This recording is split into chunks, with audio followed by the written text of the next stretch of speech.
ही अच्छे थे, senior player माना, जैसे कि जो साई में बत्ते, महिपाल नरवाल और सतपाल नरवाल थे, काफ़ी अच्छे-अच्छे प्लेयर थे वहाँ पे जो सीनियर टीम थी। और उससे भी अच्छा ये था कि इंटरनेशनल प्लेयर भी बहुत ज़्यादा थे वहाँ, ओएनजीसी की टीम अटैच रहती थी उस टाइम वहाँ पे। तो उन्होंने बहुत ज़्यादा गाइड हमें किया। डिफेंस में मौका नहीं मिला तो रेडिंग स्टार्ट कर दी, तो रेडिंग में बहुत ज़्यादा मौका मिला। तो ऐसे ही धीरे-धीरे हम कबड्डी खेलने लगे। तो इसमें हूँ उधर जाने के बाद मुझे पता चला कि नेशनल टाइप की कबड्डी होती है, इससे नो जॉब भी मिलती है, वो इंटरनेशनल लेवल पर भी होती है। तो उससे फिर बहुत ज़्यादा जोश मेरे अंदर आ गया, मतलब कि हाँ, अब तो कुछ भी हो सकता है। मैंने घरवालों को समझाया कि ऐसे-ऐसे जॉब भी मिलती है। तो फिर हमने खेलना चालू किया। जब 2 साल मैंने वहाँ पे की प्रैक्टिस, फिर मैं एयर इंडिया में, मुझे अजय ठाकुर भाई साहब हैं, कबड्डी स्टार, तो वो मुझे एयर इंडिया में ज्वाइन कराया उन्होंने मुझे कॉन्ट्रैक्ट बेस पर। तो तब से मैंने ठान लिया कि अब तो इस कबड्डी में भी कुछ करना है। तो एयर इंडिया में खेलते थे तब हम। तो मैंने वहाँ एयर इंडिया में 2-3 साल अजय भाई साहब के साथ काम किया, वहाँ पे उनके साथ खेला, उनके अंडर खेला। उन्होंने बहुत ज़्यादा प्रैक्टिस मेरी कराई और तब से ही मैं पब्लिक में जाना चाहता था कि बिजनौर से कोई लड़का है राहुल, वो अच्छा खेलता है। तो उसके बाद जो हमारे सीनियर थे, वो कहते थे कि प्रो कबड्डी आएगी, प्रो कबड्डी आएगी। एक बार एक बार हुआ भी था केपीएल कर, तो उसमें हमारा नंबर नहीं आया था, तब हम छोटे थे, इतना खास नहीं थे। तो वो इतना सक्सेसफुल भी नहीं हुआ था।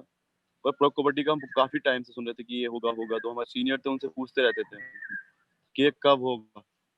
अरे कि होगा। तो एक बार जब हमारा कैंप लगा, शायद वर्ल्ड कप का या एशियाड का लगा हुआ था बैंगलोर, तो तब हमें कंफर्म हुआ था कि हाँ, अब हो रहा है। और वहाँ पे हमारी शूटिंग का ये हाल था कि जो हमारे सीनियर थे, जूनियर थे, सब शूटिंग के लिए मगन थे कि नहीं, मेरा नंबर आना चाहिए, मेरा नंबर आना चाहिए, मैं दिखना चाहिए। तो ऐसे ही फिर प्रो कबड्डी आई, प्रो कबड्डी में सिलेक्शन हुए, सिलेक्शन को सोचते थे, जब सिलेक्शन हो रहे थे, सेटिंग चल रही थी, तो हमारा लास्ट में आके हुआ था तेलुगु टाइटंस में। तो हम सोच रहे थे कि कोई बस एक बार कहीं मौका मिल जाए टीम में आने का, तो वहाँ हम अपना 100% दिखाएंगे। हम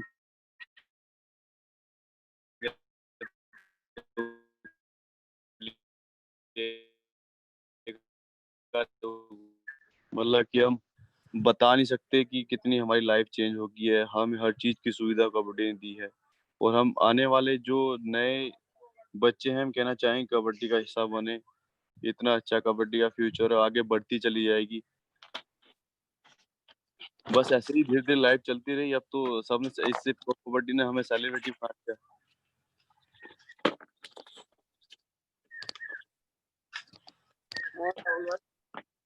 बढ़िया जी, बढ़िया। नेक्स्ट क्वेश्चन पूछें आप। राहुल चौधरी सर, राहुल चौधरी सर, मैं आप सुन 1 पा रहे हैं मिनट, मुझे? अब 1 मिनट मैं, विकास सर 1 मिनट सर समय लेना चाहेंगे। जी बिल्कुल सर। हमारे बीच झारखंड ओलंपिक एसोसिएशन के जनरल सेक्रेटरी श्री जी। मधुकांत पाठक जी जुड़े हुए हैं। आप जी। सबों को और सभी दर्शकों को अपने आशीर्वचन के रूप में इस प्रोग्राम कैसा है उस पर 2 शब्द बोलना चाहेंगे। Shri Madhukant Pathak sir.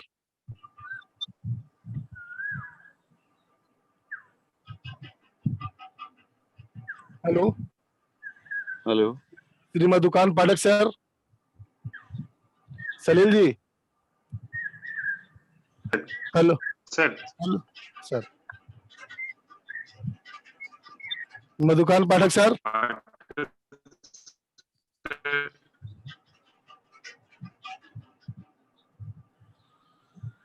Hello sir यहाँ पे उस नाम से कोई नजर भी नहीं आ रहा है।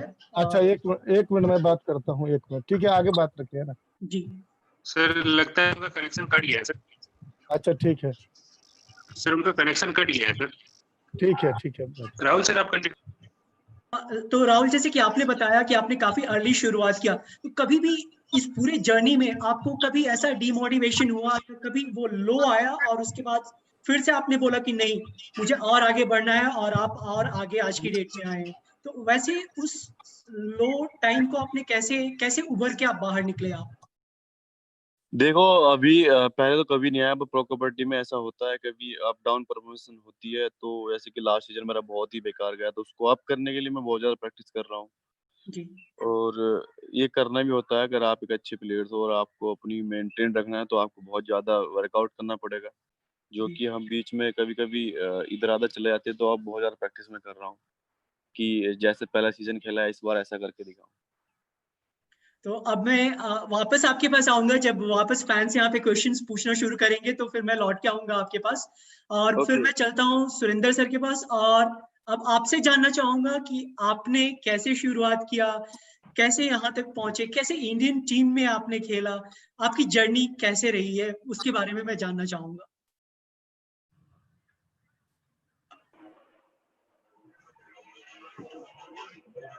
हेलो। हाँ, हम आपको सुन पा रहे हैं। हाँ जी, देखो, जब स्टार्ट किया था कबड्डी तो इतनी उम्मीद नहीं थी मुझे भी और मेरे घर वालों को भी कि इस लेवल तक मैं पहुंच जाऊंगा, इंटरनेशनल खिलाड़ी बन जाऊंगा और इतना स्टार, इतना मेरा नाम होगा।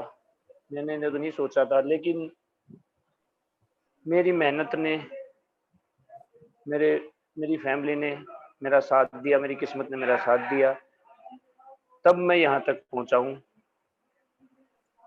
और बीच बीच में इंजरी भी हुई है, तो जब किसी खिलाड़ी को इंजरी होती है तो बहुत प्रॉब्लम होती है, क्योंकि उसको उस टाइम पे मोटिवेट करने वाले कम मिलते हैं, मिलते ही नहीं। तो मन में कई तरह के विचार आते हैं, जब इंजरी होती है तो दिमाग उल्टी उल्टी सोचता है कि क्या करें, खेल के बस बहुत खेल लिए, लेकिन नहीं, कोई यार दोस्त हैं जो मोटिवेट करते हैं। जैसे मोहित, से मेरी इंजरी हुई, बोलता था कि कोई नहीं, चोट लगती रहती है यार, खिलाड़ियों को चोट लगेगी, अब कोई बाहर बैठे उसके थोड़ी लगेगी। तो उसने मुझे मोटिवेट किया कि आप ठीक हो, जल्दी ठीक होके वापिस आओ, फिर एक साथ खेलेंगे। तो उसने मुझे बहुत मोटिवेट किया, मेरा बहुत साथ दिया, तो मैं भी उसका बहुत दिल से धन्यवाद करना चाहता हूँ। हाँ जी विकास सर, और हाँ पूछो। सर, और आप अपना इंडियन टीम में आपकी एंट्री कैसे हुई उसके बारे में बताएंगे, कितनी मेहनत की आपने, क्योंकि यहाँ जो व्यूवर्स हैं वो जानना चाहेंगे और आपकी जर्नी से कुछ सीख लेना चाहेंगे, वो बच्चे जो हमारे यूट्यूब पे भी देख रहे हैं और यहाँ पे भी जुड़े हैं, तो वो आपसे मोटिवेट होके कुछ सीखना चाहेंगे। देखो, इंडियन टीम में आप भी जानते हो, कोई भी गेम हो, इंडियन टीम में सिलेक्शन होना बहुत बड़ी बात है। जी उसके लिए तो हमने दिन रात मेहनत की है। जैसे ये प्रो कबड्डी आई है, उससे हमें बहुत सीखने को मिला है। उसी के रास्ते, वही हमारा एक रास्ता था कि इंडियन टीम में जाने का, क्योंकि हमारे लिए बहुत कम चांस थे इंडियन जी टीम में। जब से प्रो कबड्डी आई है, उससे क्या है, हमें कुछ सीखने को मोटिवेट करते हैं। हमारे साथ सीनियर खिलाड़ी थे, अनूप भाई साहब थे, शपीर था, जीवा, तो उन्होंने जो हमारे से गलती होती थी मैच में या प्रैक्टिस में, वो हमें बताते थे कि भी ऐसी गलती ना करो, पूरा देश देखता है, पूरा वर्ल्ड देखता है इसको, आप देश की शान हो, आपने भी देश के लिए खेलना है। तो वो चीजें हमारे मन में भी आती थी कि हाँ भाई साहब ने अच्छा बताया है और ये अच्छे के लिए कह रहे हैं, तो क्यों नहीं हम अपनी गलतियों को सुधारें, हम भी अपने देश के लिए खेले, मेडल ले, अपने देश का झंडा ऊंचा करें। ये भी फिर हमारे मन में आती है, और जब हम देश के लिए खेलते हैं तो बहुत खुशी होती है हमें। जब मेडल आता है तो हद से ज्यादा खुशी होती है कि हम, मतलब कि अपनी खुशी कहीं जाहिर नहीं कर सकते, लेकिन देश की तो अलग ही बात होती है। अभी जैसे आपने मेडल की बात की, यहाँ पे जो भी व्यूअर्स देख रहे हैं, आप उन्हें क्या ये बताएंगे कि स्पोर्ट्स में डिसिप्लिन कितना इंपॉर्टेंट है। इनफैक्ट नॉर्मल लाइफ में भी डिसिप्लिन की बहुत इंपॉर्टेंस है, बट स्पोर्ट्स में डिसिप्लिन कितना इंपॉर्टेंट है, उसके बारे में आप कुछ बताएंगे। विकास भाई, डिसिप्लिन तो कहीं पे भी हो, घर में जी हो या स्टूडेंट हो या कोई स्पोर्ट्स हो, डिसिप्लिन मोस्ट इम्पोर्टेंट। डिसिप्लिन से छोटे लेवल का खिलाड़ी हो चाहे बड़े लेवल का खिलाड़ी हो, डिसिप्लिन सभी के लिए लागू है। जो प्लेयर, जो इंसान डिसिप्लिन में ठीक ठाक रहेगा, वो बहुत आगे जाएगा। जी। तो अब मैं आगे बढ़ूंगा डुबकी किंग से प्रदीप नरवाल जी के पास, और उनके बारे में जानना चाहेंगे हम यहाँ, क्योंकि हर कोई जानना चाहता है आपके बारे में कि आपने डुबकी कहाँ से सीखा, कब से खेलना शुरू किया, इन सब चीजों के बारे में। तो प्लीज प्रदीप आप हमें बताएं कि आपने कैसे शुरुआत किया था और यहाँ तक किस मेहनत के बाद आप पहुंचे हैं। जी प्रदीप, आप हेलो सुन पा रहे हैं? हेलो। हाँ हम आपको सुन पा रहे हैं, प्लीज। नमस्कार जी सभी को। मैं कबड्डी मैंने बचपन से शुरू कर दिया था, 7-8 साल का था मैं जब भी कबड्डी शुरू कर दिया था, क्योंकि मेरा फैमिली में मेरा अंकल कबड्डी खेलता था, तो इसलिए मैंने कबड्डी खेलना शुरू किया। मेरा गांव ही कबड्डी खेलता पूरा, तो इसलिए हमें कबड्डी का शौक चढ़ा। हाँ जी। और प्रदीप आपकी डुबकी के बारे में हर कोई जानना चाहता है, आपने कैसे सीखा ये डुबकी मारना? ये डुबकी मारना मैंने अपने गांव से सीखा था। बोलते थे, मैंने कभी एक मेरे गांव में अंग्रेज अंग्रेज होता था, बहुत सीनियर प्लेयर, बोलते कि यही एक डुबकी मारता था। मैंने कभी उसको देखा नहीं था। मैंने डुबकी मारनी शुरू की, जो मेरे को बताते थे कि अंग्रेज मारता है अपने गांव में, मेरे को खुद ही अपने आप ही ऑटोमेटिक आ गई थी डुबकी मारनी। और अभी अभी जैसे सब कुछ बंद पड़ा है, तो अभी भी आप कितने घंटे प्रैक्टिस करते हैं या कितने घंटे फिटनेस करते हैं, या इन जनरल जब सीजन चल रहा होता है तो कितने घंटे का प्रैक्टिस आप करते हैं, कितने घंटे की ट्रेनिंग करते हैं आप? अब लॉकडाउन चल रहा तो 1-1.5 घंटा ही प्रैक्टिस करते हैं, सुबह शाम कर लेते हैं, कभी घर पे कर लेते हैं, कहीं नहीं तो अकेले में जाकर कहीं कर लेते हैं, 1-1.5 घंटा ही करते हैं। अच्छा, और अभी प्रो कबड्डी के आ जाने के बाद से आपकी जिंदगी में क्या क्या बदलाव आए हैं, क्या क्या चीजें बदली हैं? सब कुछ ही बदल दिया प्रो कबड्डी ने। तो पहले तो नहीं तो गांव तक खेल के ही रह जाते थे, नहीं तो कहीं ज्यादा तो हो जाता था, कहीं जॉब लग जाते थे, बस यहीं तक रह जाते थे। अब तो प्रो कबड्डी ने सब कुछ बदल दिया, रहने का खाने पीने का सब कुछ ही बदल दिया जब तक प्रो कबड्डी आई है। और जैसे कि मैं लास्ट टाइम आपके यहाँ आया था तो आपने वो एल्बम दिखाया था जब आप लोग वर्ल्ड कप खेल के वापस आए थे, तो कैसी स्वागत हुई थी आपकी आपके गांव में। तो यहाँ पे जो बच्चे देख रहे हैं वो जानना चाहेंगे, उस एक्सपीरियंस के बारे में आप बताएंगे कि जब आप कुछ मुकाम हासिल करते हैं तो उसके बाद कितनी खुशी महसूस होती है और कितना प्यार मिलता है आपको। तो शायद वो प्लेयर्स बहुत ही मोटिवेट हो उस चीज से। हाँ, जब मैं 2016 में वर्ल्ड कप खेल का था इंडिया टीम की तरफ से, तो मेरे को मेरे यहाँ से मेरे गांव 20 किलोमीटर एक शहर है गुआना, वहां से मेरे को लेके आए थे मेरे घर वाले, मेरे गांव वाले, मेरी फैमिली वाले। तो वहां से मेरे को गाड़ी में वैसे लेके आए थे, डीजे डाजे के साथ स्वागत किया था मेरा, पूरे गांव ने साथ दिया था, मेरे को बहुत अच्छा लगा था। थैंक्स लॉर्ड प्रदीप, एक बार फिर हम वापस आएंगे जब हम व्यूअर्स से क्वेश्चंस लेंगे। और अब मैं बढ़ूंगा ओके। अमित हुडा जी के पास। और अमित, अब अगला क्वेश्चन आपसे होगा और आप प्लीज बताएं अपनी जिंदगी के बारे में। आपका कैमरा अभी ऑफ है, आप? कर लिया जी हाँ मैंने। हाँ। अमित, मैं आपके गांव चमरिया भी आया हूँ, वहां पे हमने आपको खेलते हुए प्रैक्टिस करते हुए देखा है। तो आप अच्छा प्लीज जी। अपनी जर्नी के बारे में बताएं हमें। मेरे गांव में पहले ये नेशनल स्टाइल कबड्डी नहीं खेलते थे, एक दूसरी कबड्डी होती है हरियाणा स्टाइल, वही खेलते थे। तो पहले मैं भी हरियाणा स्टाइल ही कबड्डी खेलता था। फिर किसी ने बोला कि ये इस कबड्डी में ना तो जॉब मिलेगी और हाथ पैर टूट जाएंगे, फिर घर बैठ जाओगे। तो किसी ने बोला कि ये जो नेशनल स्टाइल कबड्डी होती है ना, वो खेलो, उससे आपको जॉब मिल जाएगी। पहले तो जॉब के लिए ही खेलते थे कि जॉब मिल जाए घर से, मतलब कोई भी कबड्डी वाला घर से कोई भी किसी का रईस नहीं है, सब नॉर्मल फैमिली से ही है। तो फिर ऐसे ही स्टार्ट हुआ। फिर गांव में के पास एक गांव है मकड़ोली, वहां पे नेशनल स्टाइल कबड्डी खेलते थे, वहां पे जाने लगा मैं। वहां से फिर साई हॉस्टल है गांधीनगर, वहां पे ट्रायल दिया, वहां पे सिलेक्शन हुआ हमारा ट्रायल के। तो वहां पे साई हॉस्टल में रहा मैं 5-6 साल। तो वहीं से मैंने, जयवीर शर्मा कोच है वहां पे, तो वहीं से मैंने सारी कबड्डी वहीं से सीखी लगभग। पहले तो ऐसे ही खेलते थे।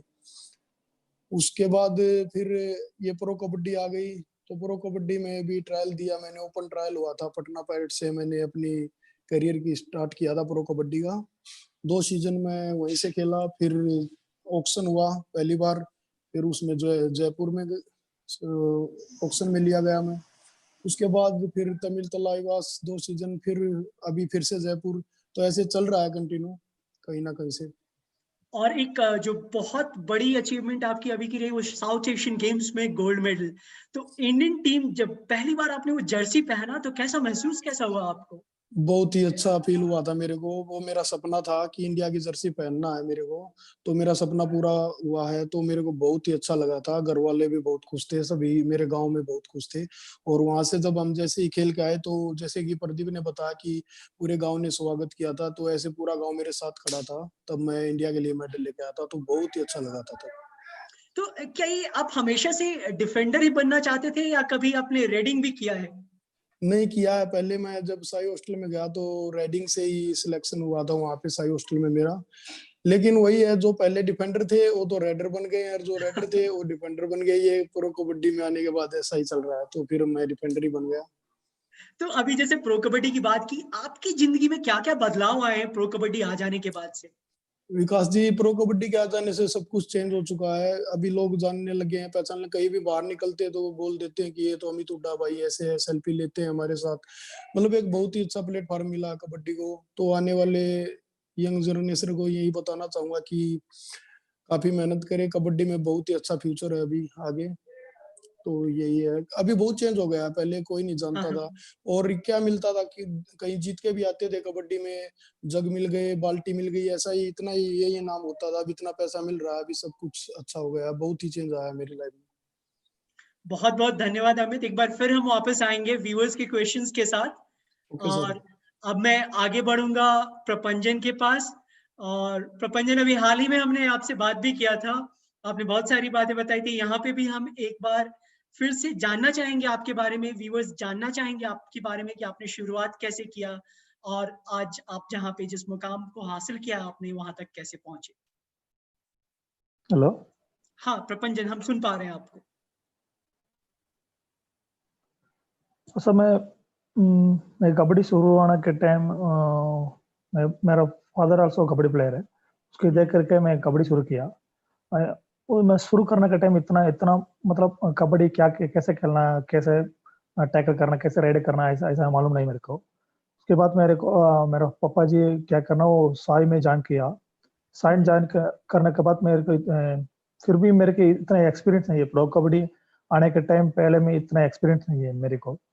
प्रो कबड्डी आने के बाद वो नॉर्थ प्लेस ना साउथ, अनूप कुमार जी, वो राकेश जी, सुरेंद्र नाडा जी, मैं यूम्बा से मैं शुरू किया पहले से। उसके देख करके कैसे बॉडी करना पड़ेगा, कैसे वो ये क्या स्पोर्ट्स पर कैसे मेहनत करना पड़ेगा, उसकी प्लेस का देख के मैं खुद से मैं सेल्फ कॉन्फिडेंस पर बढ़ के मैं शुरू किया है। और जी हेलो। हाँ सुन पा रहे हैं हम आपको। हाँ। उसके बाद मैं क्या करना, वो 2 सीजन में मुंबई में खेलता। बाद में वो तेलुगु टेनिस में मेरे को मौका मिल गया। तो मौका मिलने के बाद इतना चांसेस नहीं है मेरे को, मतलब एक्सपीरियंस नहीं है मेरे को। कुछ कुछ मतलब नर्वस है मेरे को राइड करने के लिए, और ऑडियंस देखने के लिए कुछ कुछ नर्वस है, मतलब तेलुगु टेनिस खेलने के टाइम तक। और उसके बाद मैं तमिलनाडु से मैं मेरे को चांसेस मौका मिल गया। उसके बाद मैं पूरा सीजन खेलने के लिए चांसेस मिल गया मेरे को। बाद में मेरे को प्रो कबड्डी के लिए ऑडियंस के लिए मेरे को जो पूरा मतलब वो एक्सपीरियंस के लिए मैं मेरे को कबड्डी ओरिजिनल कबड्डी शुरू करने के टाइम ये तमिल तलाश टीम है। तो अभी बंगाल वॉरियर्स के साथ अभी खेल रहे थे और आप लोगों ने चैंपियनशिप जीता। क्या मोमेंट उस एक्सपीरियंस के बारे में आप बताएंगे जब फाइनली कप आप लोगों के हाथ में था और पूरी मेहनत जो आप लोगों ने की पूरी सीजन? तो बंगाल वॉरियर्स टीम के बारे में वो 3 रेडर है। 3 रेडर का बीच में वो बाहर से ज्यादा रेडर्स बैठ रहे हैं, राकेश जी और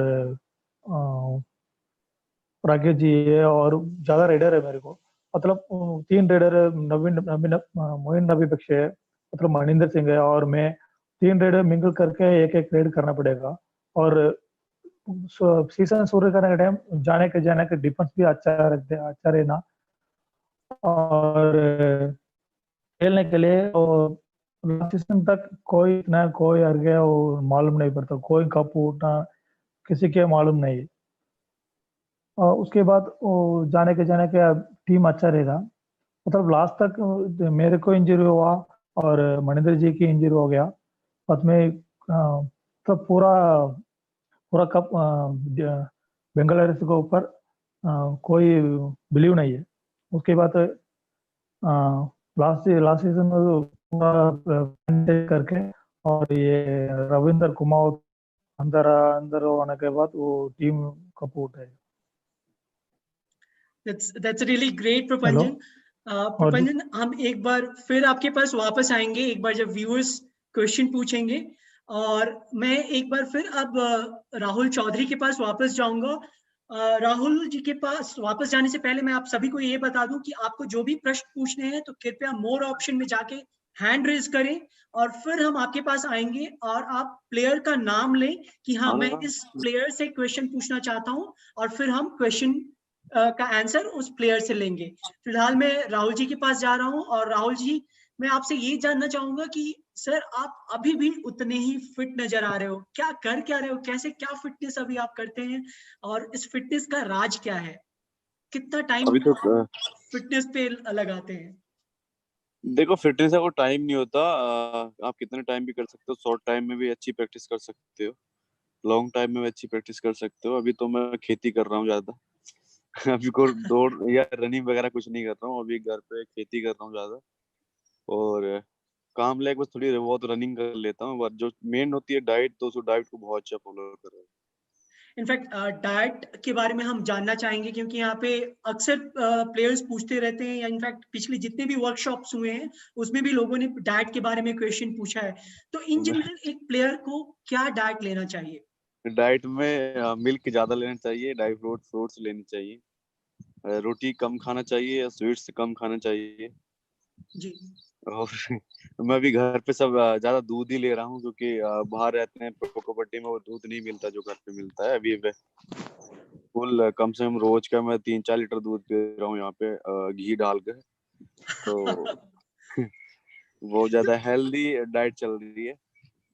तो 3-4 लीटर दूध का मतलब है कि 3-4 घंटे का वर्कआउट के बारे में कुछ बताएंगे? वर्कआउट क्या है? वर्कआउट ये खेती में गन्ना छीलना, उठा के ट्रॉली भरना, ईख खोदना, फावड़ा चलाना, तो उससे बहुत ज्यादा मेहनत उसमें लगती है, जो कि इतनी रनिंग वगैरह करने में नहीं लगती है जितनी फावड़ा चलाने में लगती है।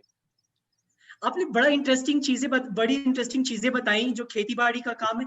इसमें आपको आपने कभी देखा भी होगा जो रेसलर होते हैं, रेसलर वो ज्यादातर आप देखो दंगल में जाके मिट्टी होती है उसको फावड़े से खोदते हैं बहुत ज्यादा जी।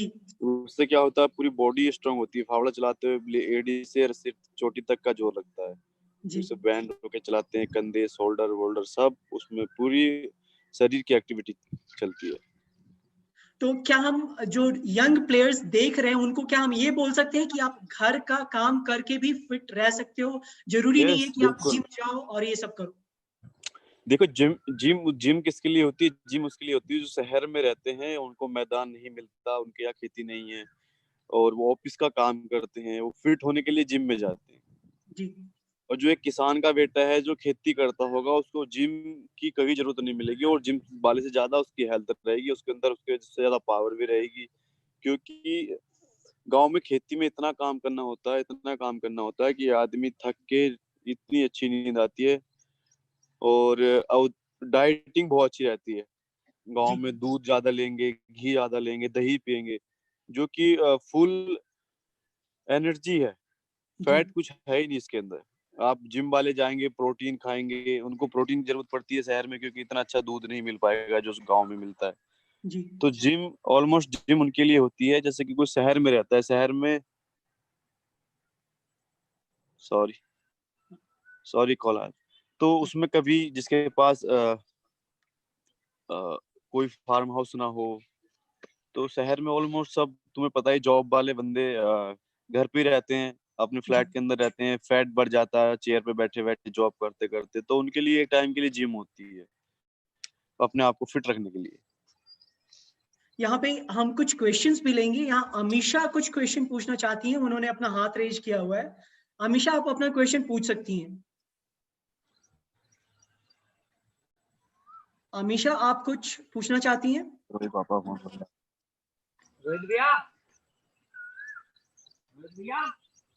यहाँ पे आप जो भी प्रश्न पूछना चाहते हैं, अब आप प्रश्न पूछ सकते हैं। अब ये सेशन हमने आपके लिए खोला है, व्यूअर्स के लिए। आप अपना हैंड रेज करके और प्रश्न पूछ सकते हैं। इसी बीच मैं सुरेंद्र नाडा सर के पास जाऊंगा। और हाल फिलहाल में मैं देख रहा हूँ, बहुत सारे इंस्टाग्राम के पोस्ट देखे हैं, आप भी घर के कामों में लगे हुए हैं, खेती बाड़ी के कामों में लगे हुए हैं। इन सब चीजों से आपको आपके स्किल्स में कैसे इंप्रूवमेंट आता है? क्योंकि आपका एंकल होल्ड तो जबरदस्त है, वो कोई छुड़ा नहीं पाता। तो कैसे मदद मिलती है इन सब चीजों से अपने स्किल को मास्टर करने में? देखो भाई, क्या है, घर का काम करना भी जरूरी है, माँ बाप का हाथ बटाना, घर को सहारा लाना, ये हमारी एक रिस्पॉन्सिबिलिटी है। क्योंकि अब हमारे माँ बाप बूढ़े हो गए हैं, अगर अब वो काम करेंगे, हम बैठेंगे, तो ये अच्छी बात नहीं। तो घर का काम है, खेत का काम है, वो करते हैं। क्योंकि लॉकडाउन है तो इसमें हम खेत का काम ज्यादा करते हैं, क्योंकि अब बाहर तो हम जा नहीं सकते। तो इसलिए अपनी प्रैक्टिस जो भी करनी होती है, खेत का काम करते हैं या घर का करते हैं, या खेत में जाके रनिंग वगैरह थोड़ा एक्सरसाइज करके आ जाते हैं। और घर का काम करना कोई बुरी बात नहीं है, उससे भी कुछ न कुछ सीखने को मिलता है, कुछ न कुछ फिटनेस आती है। पूरे दिन अगर हम घर में थोड़ा थोड़ा काम भी करेंगे तो हमारा कुछ वर्कआउट हो जाएगा। यहाँ पे तो मैं हाँ जी, यहाँ पे गुरुदेव हैं, वो कुछ पूछना चाह रहे हैं। एक बार मैं उनसे पूछता हूँ। गुरुदेव, आप क्या पूछना चाहते हैं? किससे पूछना चाहते हैं? क्या सवाल क्या है आपका? सर नमस्कार, मैं अभी थोड़ा बैंक में ड्यूटी कर रहा हूँ तो थोड़ी दिक्कत आ रही है। और मेरा क्वेश्चन है प्रदीप नरवाल सर से और सुरेंद्र नाडा जी से भी। हाँ, तो मैं भी एक छोटा सा प्राइवेट कोच हूँ और यूट्यूब चैनल भी अपना कबड्डी न्यूज 107 के नाम से। तो मैं सर आपके लिए एक छोटा सा राइटर भी हूँ उसके साथ साथ। आपका कोई प्रश्न है? आपका कोई प्रश्न है गुरुदेव? सर एक कबड्डी का सॉन्ग लिखा था तो वो मैं अभी तक जो सर के पास नहीं गुरुदेव, पहुंचा। गुरुदेव 1 मिनट में आपको रोकूंगा। मैं आपका सॉन्ग सुरेंद्र जी तक जरूर पहुंचा दूंगा। उसके पहले जस्ट हम यहाँ पे कुछ क्वेश्चंस ले रहे हैं। क्वेश्चंस लेके वापस आते हैं, टाइम बचेगा तो आपका गाना भी सुनेंगे। ठीक है thanks a sir, lot. Contact number दे। हाँ, आप कुछ पूछना चाहते हैं? आप कुछ पूछना चाहते हैं? गुरुदेव कबड्डी ले। अमीशा, हेलो आपने कुछ मिस्टर प्रश्न? नाडा जी। हाँ, हेलो, हाँ भाई जी। हाँ। सर हम ये पूछना चाहते हैं, आपने इतना अच्छा एंकल होल्ड कब से सीखा और ये स्किल आपको कब मिली? देखो, जैसे गांव में रहते हैं तो गांव में स्टार्टिंग से ही खेती का काम था, तो खेत में कसी चलाते हैं, हाथ भी स्ट्रोंग होते हैं उससे। और जैसे गांव में जो हमारे सीनियर खिलाड़ी थे सर्कल स्टाइल कबड्डी के, वो बोरी निचोड़ते थे नहर या जोड़ में जाके 100 बार 200 बार। बोरी निचोड़ने से एंकल मजबूत होते हैं हमारे, एंकल होल्ड करने में या कुछ भी पकड़ने में हाथों में पावर आती है, वो जल्दी से छूटता नहीं। जी जी। तो वो चीजें मैंने बहुत बार की हैं और अब भी करता हूँ। मैं अपने मेरे से जो जूनियर है बच्चे गांव में जो प्रैक्टिस करते हैं उनको बताता हूँ, उनको सिखाता हूँ। उनको हफ्ते में 2 या 3 बार नहर में लेके जाता हूँ और एक प्लेयर के पास एक बोरी होती है, उसको 100 बार 50 बार जितनी कैपेसिटी होती है उनकी, उनसे कराता हूँ। मैं भी उनके साथ करता हूँ। बहुत बढ़िया नाडा जी, बहुत बढ़िया। तो आप अपने गांव में भी छोटे छोटे बच्चों को सिखा रहे हैं? बिल्कुल बिल्कुल भाई, बिल्कुल सिखा रहा हूँ उनको। ये तो और एक कोशिश नंबर कर रहा काम हूँ रखा कि है वो भाई साहब आप। मेरे से भी आगे बढ़े और मेरे गांव का, देहात का और देश का नाम रोशन करें। ये मेरी उनके यस, पीछे। हम आपकी बहुत बात से 100% सहमत है और ये करना चाहिए कि अच्छे प्लेयर्स हो, अच्छा पढ़ने वाला हो या किसी भी क्षेत्र में वो अच्छा हो तो उसे अपना हुनर आगे बढ़ाना चाहिए। बिल्कुल, क्योंकि जब हम खेलते थे ऐसे मौका नहीं मिला था हमें, कोई बताने वाला है, कोई रास्ता पे सही रास्ते पे ले जाने वाला। लेकिन मेरे गांव में बहुत खिलाड़ी आते हैं, 2-2 3-3 हर गांव के आते हैं। हाँ ये तो जो है, भी ये सीखता ऐसे तो बहुत प्लेयर हैं, ऐसे बहुत प्लेयर हैं हमसे भी बहुत अच्छे अच्छे जिनको ये मौका नहीं मिला, कोई आगे नहीं लेकर आया, प्लेटफॉर्म नहीं मिलता है, बहुत बिल्कुल प्लेयर। बिल्कुल तो मैं तो यही है कि उनको रास्ता दिखा सकता हूँ, उनकी मेहनत करा सकता हूँ। मेहनत उन्होंने करनी है, मैं मोटिवेट कर सकता हूँ, जितनी मेरे से हेल्प होगी मैं उनकी हेल्प कर सकता हूँ। बहुत बढ़िया नाटक जी। सवाल पूछे विकास जी।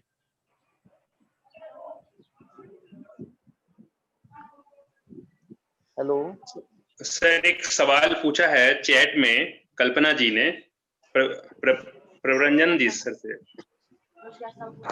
जब लाइव चल रहे हैं सर कल्पना जी ने एक सवाल पूछा है प्रवरंजन सर से हाँ जी। कि जब सर आप कॉलेज टाइम में पढ़ाई कर रहे थे उस समय आप कबड्डी में कैसे फोकस किया, आपने समय कैसे दिया आप कबड्डी में? मैं स्पोर्ट्स प्लेयर होगा कॉलेज में, मतलब उसी टाइम में स्पोर्ट्स प्लेयर के लिए टाइम ऑफ दे दिया। उसके ऊपर मैं कॉलेज क्लास भी अटेंड करना पड़ेगा और ग्राउंड पे रहना पड़ेगा।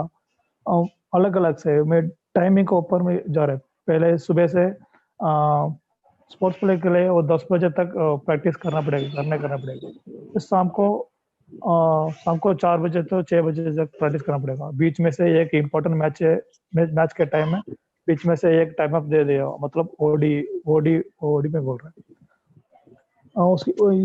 इसके वगैरह में कॉलेज टाइम में प्लेयर्स के प्रैक्टिस करना पड़ेगा। और okay, thank you sir. Welcome भाई जी, थैंक यू सर। और कोई सवाल पूछना चाहते हैं तो पूछिए। Hello hello. हाँ हम प्लीज रांची, पूछिए। हाँ मैं रांची से प्रवीण सिंह बात कर रहा हूँ जी सर। मेरा क्वेश्चन है सुरेंद्र हुड्डा जी और प्रदीप नरवाल जी से, दोनों के लिए एक एक क्वेश्चन है कुछ टेक्निकल को लेके। जी मेरा क्वेश्चन है, पहला क्वेश्चन है प्रदीप नरवाल जी से कि क्या कबड्डी में जो डुबकी का प्रैक्टिस होता है तो जिस तरह पहलवान उठा बैठी करता है, रेसलर लोग खड़ा उठा बैठी, उस तरह से प्रैक्टिस वो डुबकी का कर सकता है क्या? क्या उसके लिए फायदा होगा? स्टैंडिंग डंड बैठकी जो होता है, जंप करके एक टो पे खड़ा होकर एक जंप लेकर, उस तरह से प्रैक्टिस करके डुबकी के लिए क्या फायदेमंद होगा? और दूसरा प्रदीप नरवाल जी से आपसे सवाल है। प्रदीप आप सुन पा रहे हैं? हेलो। हाँ आपसे सवाल किया है इन्होंने। क्या जी? हाँ आप एक बार फिर से रिपीट करेंगे अपना सवाल? नमस्कार प्रदीप जी, मैं प्रवीण सिंह रांची झारखंड से। नमस्कार जी। सर मुझे आपका जो डुबकी का स्किल है, उस स्किल, हमारी आवाज सुनाई दे रही है प्रदीप जी? हाँ जी हाँ जी। तो उस टेक्निक को डेवलप करने के लिए जिस तरह पहलवान खड़ा होकर दंड बैठकी करता है, टो पे खड़ा होकर एक स्टेप जंप लेकर और फिर बैठता है, उससे हम कर सकते हैं क्या? उससे फायदा होगा? हाँ फायदा तो प्रैक्टिस करोगे तो फायदा तो होएगा। फिर प्रैक्टिस अलग अलग होती है ना, जैसे कि दुबकी करनी है तो दो लड़कों को लो, उसकी चेन बनवाओ, उसे चेन बना के उसके नीचे कोई चेन ले गए, उसके नीचे दुबकी मार मार देखे। दो लड़के तो कहीं से भी ले सकते हो, वहाँ अपनी स्किल को करें। यहाँ आरडी कौशिक सर हैं, जो हमारे थर्ड अंपायर हैं प्रो कबड्डी में, उन्होंने हैंड रेज किया है। सर आप कुछ क्वेश्चन पूछना चाह रहे थे? कौशिक सर। हेलो हाँ सर। राहुल चौधरी जी से पूछना चाहता हूँ। तो राहुल कौशिक बोल रहा हूँ। नमस्कार सर, नमस्कार, कैसे हैं आप? नमस्कार भाई, आपको पोस्टर बॉय के नाम से जाना जाता है पूरे हिंदुस्तान में, पूरे वर्ल्ड में, पूरे इसमें आपको पोस्टर बॉय के नाम से जाना जाता है। पहली बात तो मैं पूछना चाहता हूँ, आपको पोस्टर बॉय बनने कैसे बने और पोस्टर बॉय सुनने के बाद आपको कैसा लगता है? देखो सर, आप जब अपना नाम पोस्टर बॉय लिया जाता है बहुत अच्छा लगता है। हर किसी को हर एक ऐसा नाम नहीं मिलता। और दूसरा क्या पूछा सवाल आपने सर? मैंने ये पूछा कि जब आपको पोस्टर बॉय कैसे नाम मिला, आपको पोस्टर बॉय नाम कैसे मिला? सर ये तो मुझे भी नहीं पता पोस्टर बॉय कैसे मुझे नाम मिला। पहला सीजन में बहुत अच्छा खेला मैं मुझे लगता है कि जब मैं पहला सीजन बहुत अच्छा खेला इसलिए मुझे ये नाम मिला। और ऊपर से थोड़ा शिकल भी मेरी थोड़ी अच्छी सी है, थोड़ी थोड़ी। Thank you thank you thank you. थोड़ी नहीं, बहुत अच्छी है। और जहाँ तो तक मैं सोचता हूँ, इसलिए शायद मुझे पोस्टर बॉय नाम दिया गया। सभी कबड्डी प्लेयर की शक्ल तो वाकई में बहुत अच्छी है, तुम्हारी नहीं सबकी बड़ी अच्छी है। जी सर, और thank you sir. Thank you. ये शंकर तमिलनाडु से आप कुछ प्रश्न पूछना चाहते हैं? One question I ask you, Brahmajan. Hello sir, வணக்கம் சார். வணக்கம். ஹலோ பிரம்மஞ்சன். சார் சொல்லுங்க சார், கேக்குது. பிரம்மஞ்சன் நல்லா இருக்கீங்களா? சங்கர், தமிழ்நாடு ரெஃப்ரி. ஹலோ நான் சார். ஒன்றும் இல்லை, இப்போ வந்து I know very well English, no problem. But வந்து ஆல் ஸ்டேட் கலந்துக்கிறாங்க, எல்லாமே இந்த மீட்டிங் எல்லாமே ஹிந்திலே சொல்றாங்க. இங்கிலீஷ்ல கொஞ்சம் அதை ஹோஸ்ட் ஸ்பீக் பண்ண சொல்லி நான் தேஜராயனை மட்டும் சௌத்ரி எல்லாத்தையும் சொல்லியிருக்கேன். பட் சொன்னா நல்லா இருக்குமே, நம்மள கூட தமிழ் நீங்க இருந்தீங்கன்னா கொஞ்சம் உங்கள்ட்ட ஹோஸ்ட் பண்ணி கொஞ்சம் சொன்னா நல்லா இருக்கும்னு நினைக்கிறேன். நான் ஆல்ரெடி மெசேஜ் சாட் எல்லாம் கொடுத்துருக்கேன். So host speaking English only ஒரு அண்டர்ஸ்டாண்டிங்னா, பட் இருந்தாலும் இது வந்து ஒரு எல்லாம் தெரியல, ஏதோ நீங்க இருக்கிறனால இப்ப நீங்க இன்னைக்கு நீங்க வர்றீங்க அப்படிங்கிறதுக்காக நான்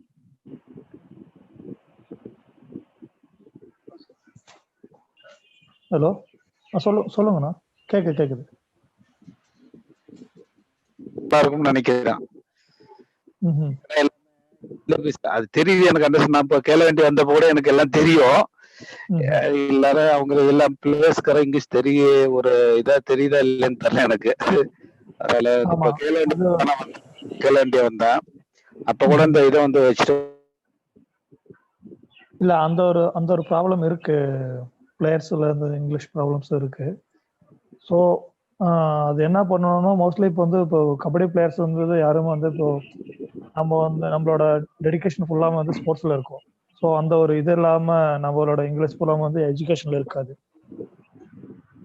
ஸோ நான் என்ன இங்கிலீஷ் ப்ரொனன்சியேஷன் அப்போ அவ்வளோ இல்லை. இப்போ மோஸ்ட்லி இப்போ இப்போ இருக்கிற பிளேயர்ஸ் எல்லாரும் இங்கிலீஷ் பேசுறது, இங்கிலீஷ், ஹிந்தி எல்லா லாங்குவேஜும் பேசுறாங்க. हेलो, हाँ, यहाँ पे प्रदीप चक्रवर्ती आप कुछ पूछना चाहते हैं? यस सर, मेरा क्वेश्चन प्रदीप सर से है। हाँ। कि सर ऐसे तो हम स्पोर्ट्स से जुड़े हुए हैं ना, हमने कभी कबड्डी नहीं खेले हैं सर, लेकिन हमेशा हम कबड्डी का सपोर्ट किए हैं।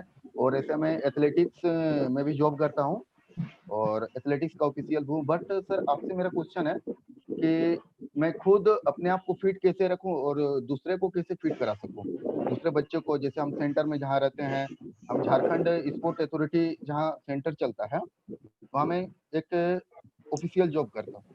आप बेसिकली फिटनेस का क्वेश्चन कर रहे हैं कि आप फिट कैसे रहें? हाँ, फिट कैसे रहे, दूसरे को फिट कैसे करें। हाँ प्रदीप, आप इसका जवाब कैसे देना चाहेंगे? तो ये अभी फिटनेस का अपने सुबह शाम प्रैक्टिस करो, जो भी प्रैक्टिस हो सकती है वो प्रैक्टिस करो, फिटनेस अपने आप खुद ही आ जाएगी। और यहाँ पे बादल कार, आप कुछ पूछना चाहते हैं? बादल, आप कुछ पूछना चाहते हैं? संजय सर, आप पूछना चाहते हैं? हेलो, हाँ पूछिए। जी प्रणाम सर। हाँ पूछिए, आपका क्या प्रश्न है? सर मेरा ये प्रश्न है कि मैं अपना बॉडी का जो पावर होता है, पावर को कैसे बिल्डअप करूँ, जैसे बढ़ाऊं, और जो अपना स्किल है उसका टाइमिंग कैसे मैं अपना बना पाऊँ, कि जैसे ट्रेडर हूँ मैं, तो मैं कैसे निकल पाऊँ, जो परफेक्ट टाइमिंग होता है निकलने का, उस टाइमिंग को बना नहीं पाता हूँ मैं अपना। किससे आपने ये प्रश्न किया, किससे जवाब लेना चाहेंगे आप? सर राहुल जी से और प्रदीप नरवाल जी से। राहुल सर, इसका जवाब दें आप। इसका जो जहाँ पे निकलने में प्रॉब्लम हो रही है, तो पावर बढ़ाने के लिए आपको उसके जहाँ पे आपकी पावर कम है वहाँ पे आपको उसके ऊपर वर्कआउट करना पड़ेगा। आपको डाइट बढ़ानी पड़ेगी, मोस्ट डाइट है। और जहाँ भी आपका कोई जो भी पार्ट्स आपको प्रॉब्लम दे रहा है उसके ऊपर आपको वर्कआउट करना पड़ेगा। आपको जहाँ पे निकलने की प्रॉब्लम हो रही है उसको आपको स्किल सुधारनी पड़ेगी। आप अब तो आपके लिए बहुत अच्छा है, यूट्यूब पे आप किसी की भी जो भी रेडर आपको अच्छा लगता है, राहुल चौधरी हो या प्रदीप नरवाल हो, मनिंदर हो, परपंजन हो, अनूप कुमार हो या राकेश कुमार जी हो, ऑलवेज जितने भी रेडर हैं, आपको जिसकी भी स्किल अच्छी लगती है, जहाँ से निकलने का जिसका स्टाइल आपको अच्छा लगता है, आप उसको देख के उसके ऊपर 100 टाइम आप उसको स्किल को करें तो आपकी बिल्कुल आप अच्छे बन जाओगे। सीताराम रजक, आप कुछ पूछना चाहते हैं? हाँ नमस्कार जी, मैं सीताराम रजक बोल रहा हूँ हजारीबाग झारखंड से। जी मेरा सवाल है, आपकी आवाज नहीं आ रही है, आपकी आवाज नहीं आ रही है सीताराम जी। हाँ सर, मैंने तो माइक अनम्यूट कर किया है सर। हाँ बोलिए बोलिए, अभी सुन पा रहे हैं हम, बोलिए। हाँ सर, मुझे राहुल जी से क्वेश्चन करना है सर। हाँ मुझे पूछना है कि जब भी वो एशियन गेम खेलते हैं या फिर इंडिया का गेम खेलते हैं, तो फिर ऑफिशियल के साथ अगर कोई मिसअंडरस्टैंडिंग या फिर ओपोनेंट के साथ कोई मिसअंडरस्टैंडिंग होती है तो वो कम्युनिकेट कैसे करते हैं? मतलब क्या कम्युनिकेशन होता है? मतलब इंग्लिश या फिर हिंदी या फिर कोई बस इशारे इशारे में, या फिर कोई गुस्सा होता है मैदान में कोई, तो फिर कैसे वो जाहिर करते हैं, कैसे मामला को सुलझाया जाता है? जैसे कि इंटरनेशनल लेवल पे कोई भी ऑफिशियल पे कोई गलती या कोई गलत डिसीजन दिया जाता है, उसको वहीं जितनी ऑलमोस्ट जो वहाँ पे रेफरीज लगे होते हैं उनको हिंदी आती है, बांग्लादेशी होते हैं, पाकिस्तानी होते हैं, जो कोरियन है, जो ईरान से हैं, जो नहीं जानते, उनको इतना हिंदी आ गया है कि वो इतना इशारे समझ लेते हैं कि ये क्या बोल रहा है, कौन सा पॉइंट को बोल रहा है, किसके ऊपर ये इतना इश्यूज हो रहा है। और जो रही प्लेयर्स की बात, प्लेयर्स जो हमारे साथ खेलते हैं वो बहुत ही अच्छी तरह से हमारी लैंग्वेज को समझ गए हैं और एक अलग ही तरह का कॉन्टेक्ट होता है प्लेयर के अंदर। वो एकदम से जो भी नेशनल या इंटरनेशनल लेवल के होते हैं वो एकदम से पॉइंट को कनेक्ट कर लेते हैं कि ये कहाँ पे गलती हुई है, ये मुझे क्या बोल रहे हैं, क्या नहीं करना चाहिए, यहाँ पे क्या करना चाहिए। और जो फॉरनर्स रेफरीज हैं या प्लेयर्स हैं, कोई भी हैं, वो चीज बहुत जल्दी पकड़ते हैं, तो उसको बहुत ज्यादा ध्यान देते हैं। सर एक सवाल पूछा है चैट में, हिमांशु डांगी जी है उत्तर प्रदेश से, इनका सवाल है अमित हुडा जी से कि अमित हुडा जी से इनका सवाल है कि डिफेंडर बनने के लिए पावर पर ज्यादा फोकस करना चाहिए कि टेक्निक पे ज्यादा फोकस करना चाहिए? अमित हुडा जी। जी पहले तो अपनी स्किल ही परफेक्ट नहीं होगी तो पावर किसी काम की नहीं है, तो स्किल परफेक्ट होना बहुत जरूरी है कबड्डी में। तो मैं यही बोलना चाहूंगा कि अपनी स्किल को परफेक्ट करिए, पावर कम भी होगी तब भी आप डिफेंस कर सकोगे, क्योंकि डिफेंस अकेले नहीं करना, थोड़ा अपने टेक्निक का इस्तेमाल करना, बाकी आपके साथी संभाल लेंगे बाकी का काम। तो स्किल पे ज्यादा फोकस करे डिफेंडर।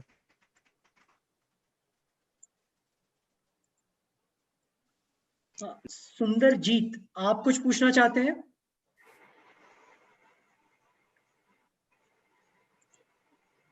सुंदर जीत, आपने हाँ। कुछ प्रश्न किया?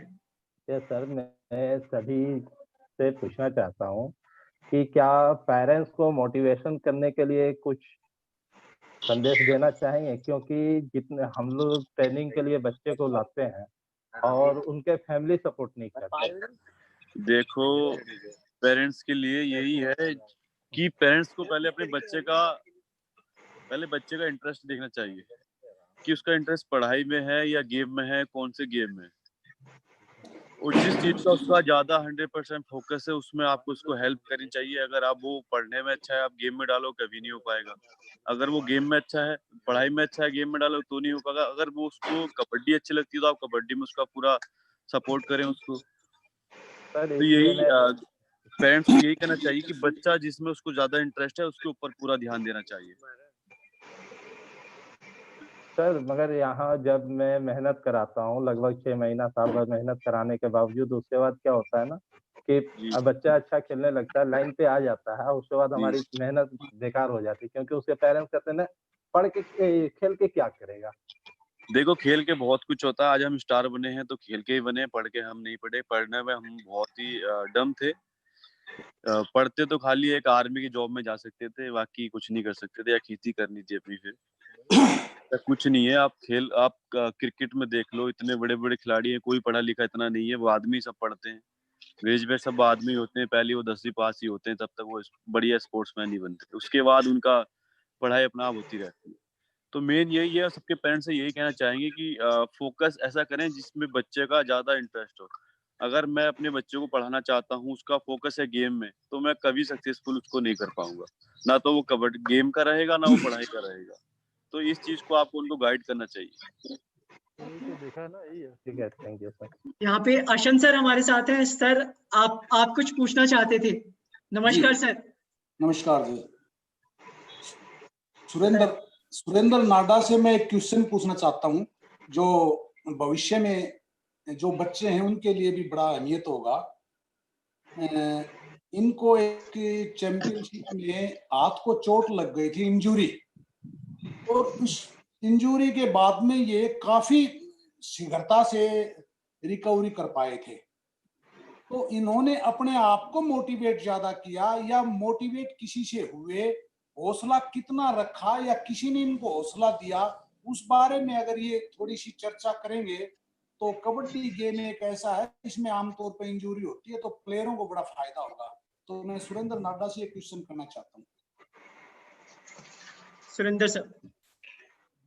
कोच साहब नमस्कार जी। नमस्कार नमस्कार। देखो जी, जब इंजरी हुई थी सीजन 6 में, तो मैं इंजरी के बाद टीम के साथ ही रहा पूरे सीजन, और वहां पे जो खिलाड़ी थे, कोचेज थे, मैनेजमेंट थी, उन्होंने मुझे मोटिवेट किया। उन्होंने मेरे को विश्वास दिलाया कि आपको हम जल्दी ही ठीक करेंगे और आप जल्दी ठीक होगे, हमारी दुआएं हैं, हमारा प्यार आपके साथ है। तो तब मेरे दिल ने थोड़ा तसल्ली हो गई थी, शांति हुई थी कि मैं दोबारा ग्राउंड में आ सकता हूं। क्योंकि इतनी बड़ी इंजरी होने के बाद थोड़ा प्रॉब्लम तो होती है सर। तो मैं टीम के साथ रहा, वहां पे मैं उनके साथ वर्कआउट करता रहा, जिम भी की, और मैंने हाथ की एक्सरसाइज भी 15-20 दिन के बाद मेरी हाथ की एक्सरसाइज स्टार्ट करा दी थी फिजियो ने। तो हाथ की एक्सरसाइज स्टार्ट होने के बाद 1-2 मंथ मैं टीम के साथ रहा, तो बहुत फर्क पड़ा उस चीज से। लेकिन वो चीजें मैंने घर आने के बाद भी फिजियो के मैं जाता रहा पूरे 1 साल तक। मैंने एक्सरसाइज नहीं छोड़ी, जो एक्सरसाइज डॉक्टर्स ने बताई थी ये करना है वो करना है इसकी हाथ की, वो मैंने कंटिन्यू की।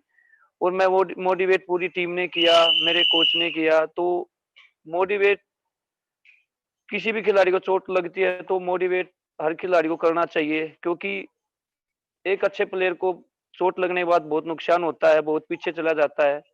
तो उसका हौसला बढ़ाने के लिए हमें सब की जरूरत पड़ती है, सबको सपोर्ट चाहिए। तो हमें सपोर्ट मिली, तो मैं दोबारा फिट हो गया, अब ग्राउंड में फिर आ गया।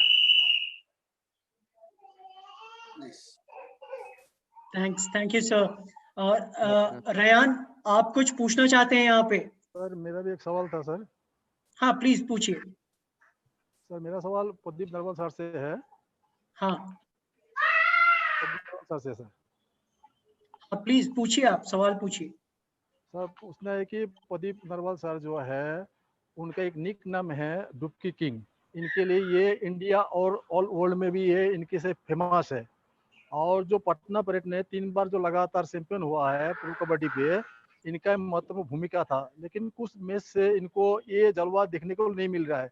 इनकी वजह क्या है? टीम के साथ कोऑर्डिनेशन कमती है, या फिटनेस की वजह से हो रहा है, या जो ओपोनेंट टीम का जो रणनीति है उसकी वजह से इनका जो डुबकी किंग में थोड़ा मतलब कमी आ रहा है? क्या वजह है सर?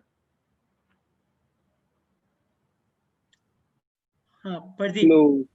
हाँ ऐसी कोई बात नहीं है भैया, क्यों नहीं लग रही। ये है कि ये स्किल से काम नहीं चलता। सभी जैसे और टीम है उनको पता लग जाता है कि ये की स्किल है इसके पास, तो उसको उसी पे ध्यान रखती है पूरी की पूरी टीम। तो मैंने ये सोचा कि एक स्किल से काम चलेगा, अपनी उसमें पड़ेगी। वो प्रैक्टिस की, जैसे बोनस की है, हैंड टच है, टर्न है, मैंने उसकी प्रैक्टिस की, तो इसलिए मैं थोड़ी दुबकी कम हो गई थी। विशाल सिंह, आप कुछ पूछना चाहते हैं? विशाल सिंह।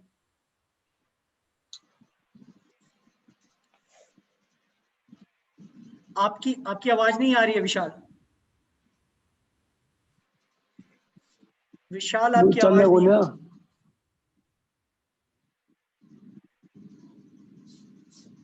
करण ऋतु, करण आप कुछ पूछना चाहते हैं?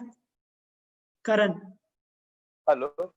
हाँ हेलो सर, मेरा सवाल सर रेडर से है, चाहे प्रदीप सर हो या फिर राहुल सर हो। हाँ तो मेरा सवाल है, क्या एक रेडर के लिए कोई एक स्किल ही इम्पोर्टेंट है या फिर वो 2-3 स्किल पे प्रैक्टिस कर सकता है?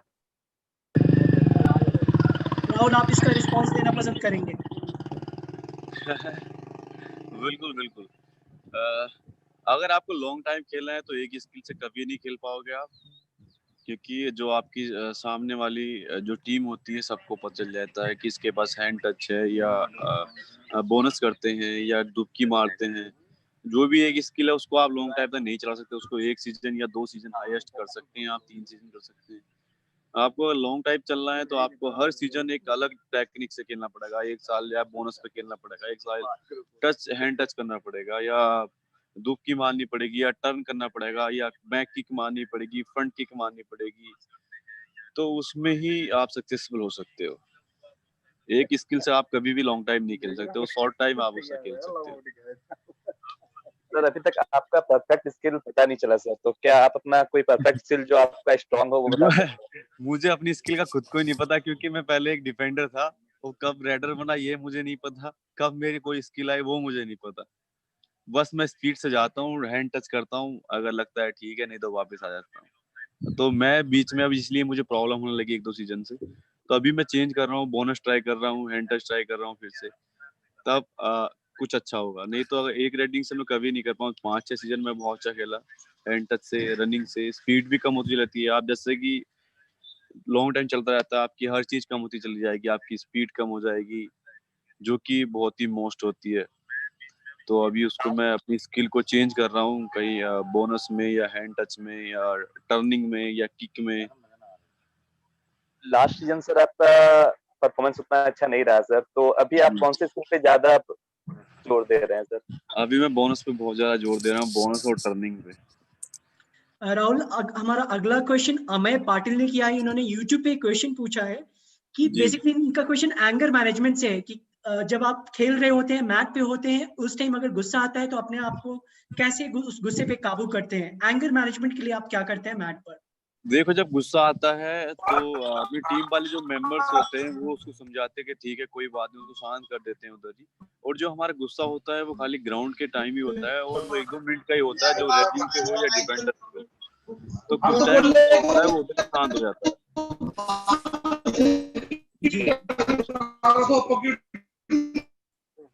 सुंदरजीत, आप कुछ पूछना चाहते हैं?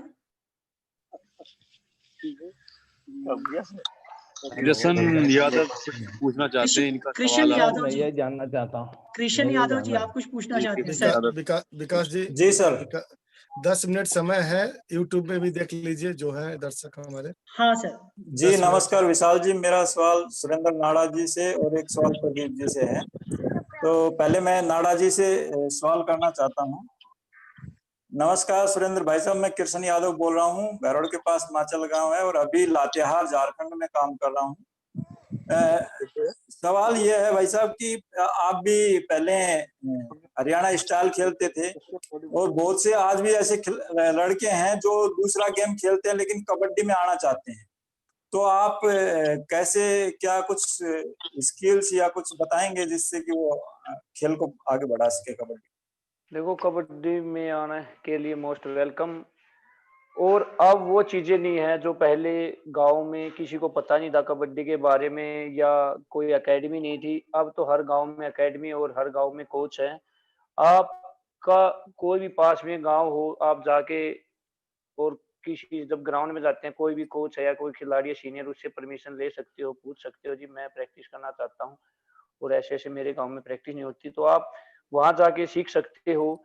और जो अपने मन की बात हो उनके सामने रखो कि मुझे इस चीज में इंटरेस्ट है, मैं ये करना चाहता हूँ, ये मेरा बैकग्राउंड है।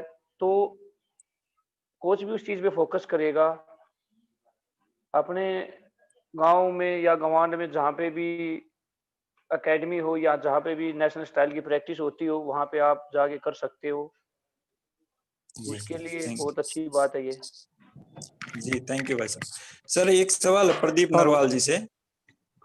जी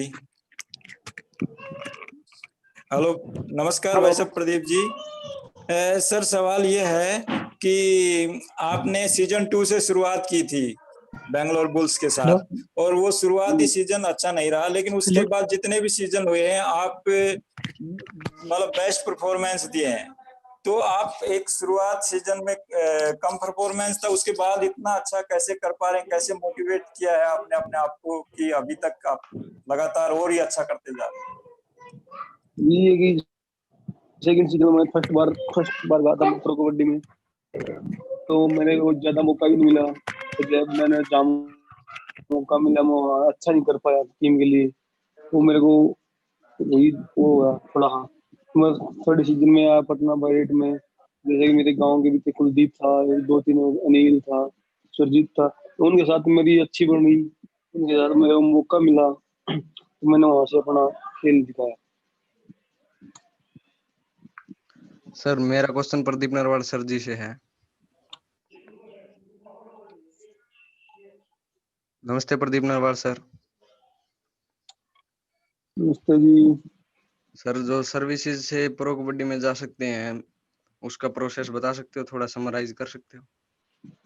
ये अभी उनका तो क्या अपने डिपार्टमेंट्स में है वो, जैसे कि वो उनकी सर्विसेज होती है, सर्विसेज की उनकी टीम आती है, छट छट के आती है, तो वही करना पड़ता है, उनसे आता है प्रो कबड्डी में। सर कोई बंदा विदाउट स्पोर्ट्स कोटा के सर्विसेज में जॉब कर रहा है तो वो मतलब गेम में आ सकता है?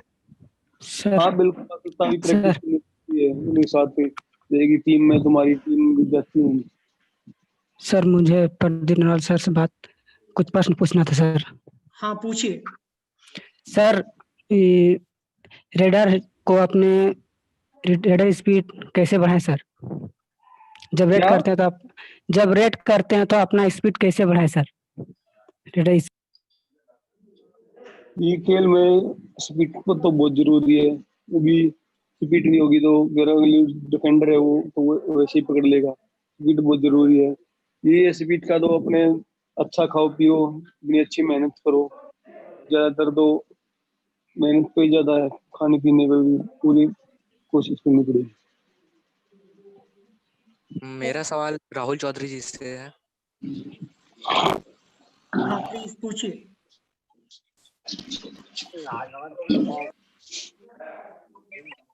हाँ अपना प्रश्न पूछिए। गुड इवनिंग जी। हाँ गुड इवनिंग। आपसे बात कर रहा हूँ, विश्वास नहीं हो रहा है। लेकिन सर आप मेरा नाम प्रणय है, मैं जी प्रणय जी जमशेदपुर। बताइए। मैं आपसे पूछना चाहता हूँ कि आपके मुताबिक कबड्डी में रेडर के लिए सबसे हार्ड स्किल क्या होता है? सबसे हार्ड स्किल होता है जब कोई भी टैगल होता है, टैगल में से निकलना जो होता है वो सबसे हार्ड होता है। सबसे हार्ड स्किल वही होती है जो अंदर बोनस करे या हैंड टच करके निकलने के बाद जो फिनिशिंग होनी चाहिए, बॉडी की मूवमेंट होना चाहिए, वो सबसे हार्ड है। और बहुत ही लॉन्ग टाइम में ये चीज निकलने को मिलती है। आप उसके ऊपर बहुत ज्यादा प्रैक्टिस करेंगे, जब वो आपके लिए आएगी उसमें भी आप 100% श्योर नहीं हो सकते। और सर बढ़ाए कैसे अपनी स्किल्स को? स्किल को तो स्किल बढ़ाने के लिए तो आपको उसके ऊपर, जैसे कोई भी स्किल है, आपको बोनस बढ़ाना है, अपना बोनस करना सीखना है, अच्छे से निकलना है, तो उसके ऊपर आप 100 टाइम डेली प्रैक्टिस कीजिए। तो मैच में आप जब भी खेलेंगे तो 3 या 4 से अगर बोनस लग जाएगी तो समझो आप बहुत अच्छे हैं, क्योंकि जब मेन टीम खड़ी होती है तो उसमें 3 से 4 ही बोनस ले सकता है, ज्यादा बोनस नहीं ले सकता। जंप के लिए कौन से प्रैक्टिस करेंगे, कैसी टाइप की जो हमारी जंप स्किल बहुत सुधरेगी?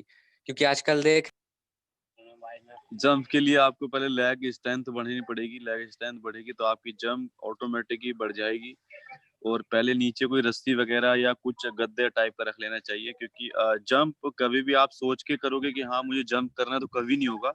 वो स्किल ऐसी है, वो आपको अचानक ही चैन लगेगी और आप अचानक ही उसके ऊपर कूदेंगे। तो उसका कोई ऐसा नहीं होता कि हाँ इस बार मैं सोच के जाऊंगा कि चैन पे जंप करना है, तो कभी नहीं हो पाएगा। उसके लिए यही है कि आप 2 बच्चे लें, उनसे चैन लगवाएं, उनके ऊपर को कवर करें, उनको जो उसके ऊपर जंप करें, तो आपकी स्किल बेटर हो जाएगी।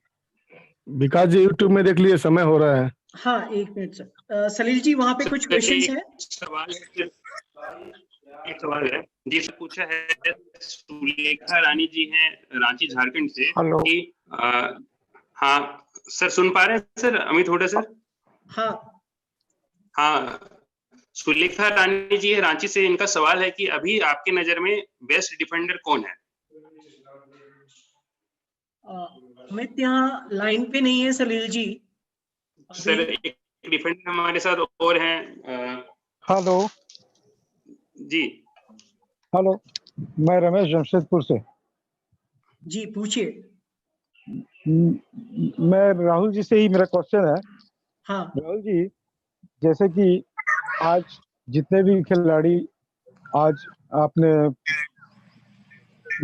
अच्छे खेल का प्रदर्शन आप कर रहे हैं, उस प्रदर्शन को बरकरार रखने के लिए आपको कितना ज्यादा मेहनत करना पड़ता है?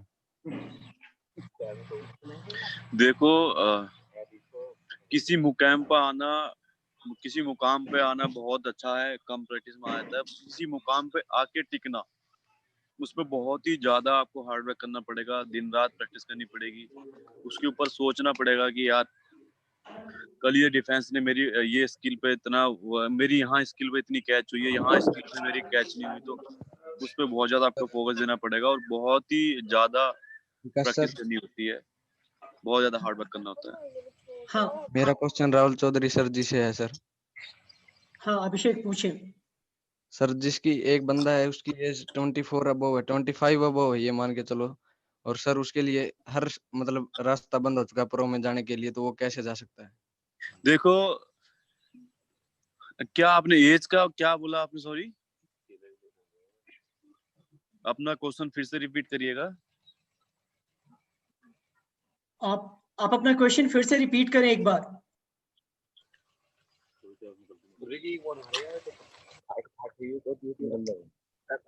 हेलो, ये है कि एक एज 28 साल पार हो गया है हो किसी का, वो क्या प्रो कबड्डी में जा सकता है? यस बिल्कुल जा सकता है। आप 40 साल के हैं तो भी जा सकते हो, बस आपका गेम होना चाहिए आपके पास।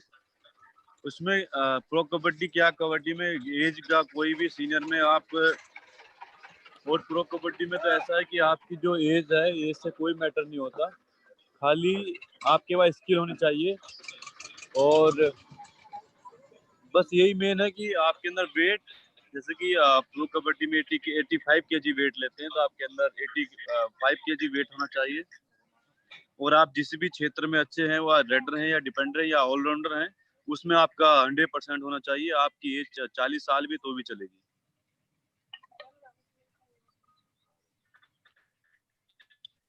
रोहित आप कुछ पूछना चाहते हैं?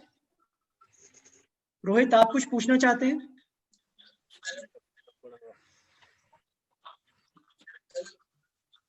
हाँ आप कुछ पूछना चाहते हैं रोहित? सर एक आखिरी सवाल आप सभी से है कि विकास जी। हाँ सलील जी प्लीज पूछिए। हाँ, एक आखिरी सवाल चैट पे पूछा गया था कि आप सभी जो भी आज हमारे गेस्ट हैं, सभी अपना अपना अगर अपने फेवरेट प्लेयर या जिसको आप आइडियल मानते हैं सभी को।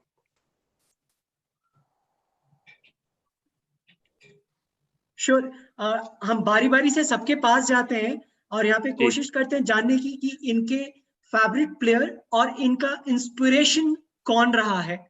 तो मैं सुरेंद्र सर आपके पास आऊंगा, आपसे जानना चाहेंगे कि आपका इंस्पिरेशन कौन रहा है और आपका फेवरेट प्लेयर कौन है। हेलो, मेरा फेवरेट प्लेयर अनूप कुमार है जी। और क्या इन्हीं को देख के आपने शुरू से खेला था, आपका इंस्पिरेशन यही रहे थे?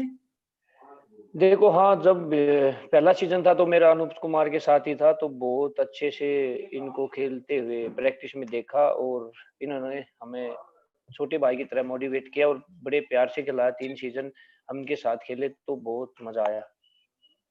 Thanks a lot. राहुल अब आपके पास आएंगे, आपके फेवरेट प्लेयर या यूं कहें तो आपके इंस्पिरेशन कौन रहे हैं? देखो जी, हमारे जो आइडियल इंप्रेशन जो प्लेयर थे वो मेरे बड़े भाई रोहित चौधरी थे। जब मैं बचपन में कबड्डी खेला करता था, स्टार्ट की थी, तो मेरे भाई अपने गांव की टीम के लिए मेन डायरेक्टर के तौर पे वो खेला करते थे। तो इसलिए इंटरेस्ट मेरा ज्यादा बढ़ गया कि उनका मैच हम देखने के लिए जाया करते थे। और जैसे कि नेशनल प्लेयर्स जब नेशनल टाइम में हम खेलना चालू करा, तो सबसे बड़ा फैन मैं था अजय ठाकुर का, जो कि बहुत ही अच्छे वो प्लेयर थे और उनकी नेचर वाइज भी बहुत अच्छे हैं। तो ये दो जो मेन है वो रोहित चौधरी जी, जिनको मैंने खेलना स्टार्ट किया था। और जब नेशनल में स्टार्ट किया कि हाँ ऐसा कुछ होता है, तो अजय ठाकुर को देख के, क्योंकि वो बहुत ही अच्छा प्लेइंग करते थे। Thanks a lot. प्रदीप, अब आपके पास हम आएंगे और आपसे जानना चाहेंगे कि आपका फेवरेट प्लेयर या यूं कहे तो इंस्पिरेशन कौन है? मेरा फेवरेट प्लेयर मेरे गांव का है कुलदीप नरवाल। अच्छा, उन्हीं को आपने बचपन से देखकर खेला है? हाँ बिल्कुल, वो मेरे ग्राउंड भाई है, मैंने वही देख के शुरू किया था। आपके साथ वहां पे राकेश भी दिख रहे हैं मुझे।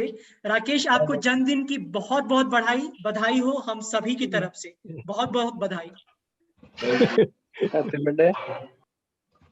अब हम यहाँ पे प्रपंजन के पास जाएंगे। प्रपंजन, हाँ जी, आपके फेवरेट प्लेयर और हु इज योर इंस्पिरेशन? मेरे को राकेश कुमार है, मेरे को बहुत पसंद है, मेरे को बहुत बड़ा फैन है मैं। तो बचपन से मैं बहुत बड़ा फैन है राकेश कुमार का, राइडर कार्ड जंप का। मेरा इंस्पिरेशन मेरा फादर है और अजय ठाकुर है। वो कबड्डी का ऊपर लास्ट तक छोड़ना नहीं है, लास्ट तक खेलना, जीतना पड़ेगा, ऐसा माइंडसेट प्लेयर है। ये अजय ठाकुर मेरा इंस्पिरेशन है। थैंक्स अ लॉट आप सभी को कि आप सभी जुड़े हमारे साथ। और अब मैं वापस बिपिन सर के पास जाऊंगा। और बिपिन सर प्लीज। पांचों धुरंधर हमारे प्रो कबड्डी के धुरंधर पांचों खिलाड़ी को मैं तहे दिल से धन्यवाद करते हैं। आपने अपना बहुमूल्य समय देके कबड्डी एसोसिएशन ऑफ झारखंड कबड्डी का मान बढ़ाया और सभी टेक्निकल ऑफिशियल खिलाड़ी एवं दर्शकों का सवालों का जवाब दिए। और उस सवाल एक जीवनी का रूप में है जो कबड्डी से रिलेटिव है। कबड्डी का जीवनी प्राप्त किया है सभी लोग ने, और निश्चित ही वो अपने अपने क्षेत्र में उसका इस्तेमाल करेंगे एक दवा के रूप में, और अपने गांव, अपने शहर, अपने राज्य, अपने देश के लिए वो कबड्डी में नाम बढ़ाएंगे। मैं पुनः आप सबों का एक बार धन्यवाद देता हूं। और मैं बताना चाहता हूं कि कल हमारे बीच होंगे प्रो कबड्डी के विनर टीम के coach Shri BC Ramesh sir कल आप सबों से रूबरू होंगे। वो 2 बार एशियन गोल्ड मेडलिस्ट है, अभी लेटेस्ट जो प्रो कबड्डी का विनिंग टीम है उसके कोच है।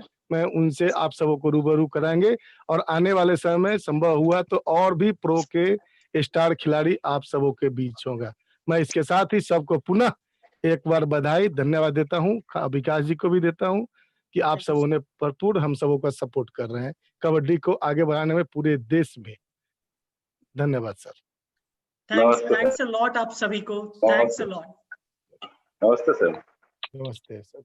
Bye bye. Bye bye sir. Thank you sir.